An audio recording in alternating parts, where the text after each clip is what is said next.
Tulpenmalen in Aquarell. Das ist das Thema dieses Videos. Ich will euch heute schnell erklären, wie ich zu diesem Tulpenaquarell gekommen bin.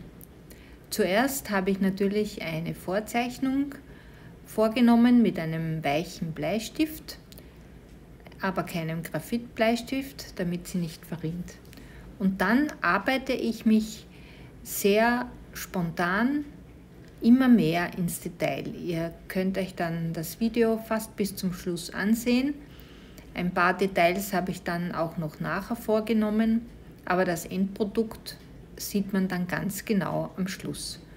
Zu den Farben, ich verwende hier Magenta, etwas Opernrosa, dann Türkis, granulierend und etwas Ultramarinblau.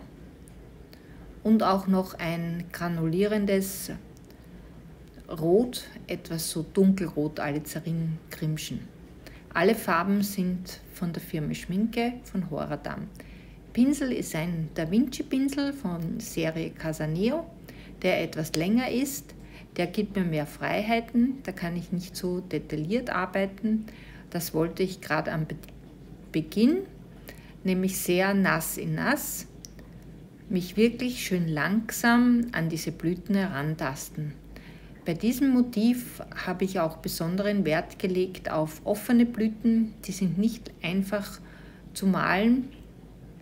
Vor allem dann beim Detail muss man schon aufpassen, dass sie nicht rüberkommen wie Rosen, sondern wie Tulpen. Ich wünsche euch viel Spaß beim Fertigansehen. Wie gesagt, es dauert schon einige Zeit, bis so eine Zeichnung, also ein Aquarell, fertig ist. Über ein paar Likes würde ich mich natürlich immer wieder freuen, oder wenn ihr Fragen habt, schreibt mir auch im Kommentar etwas dazu. Hier seht ihr schon den ersten Zwischenschritt.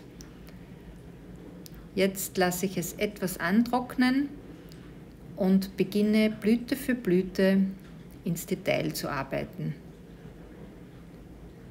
Das ist ein eher längerer Prozess. Ich mache auch nicht eine Blüte komplett fertig, sondern male ein Stück, dann lasse ich es wieder etwas antrocknen und dann kommt das nächste Detail. Ich habe auch einige Blüten-Highlights mit Rubbelkrepp vorher ausgespart. Das hat man zu Beginn nicht so genau gesehen. Das Rubbelkrepp kommt dann nach einer gewissen Zeit wieder runter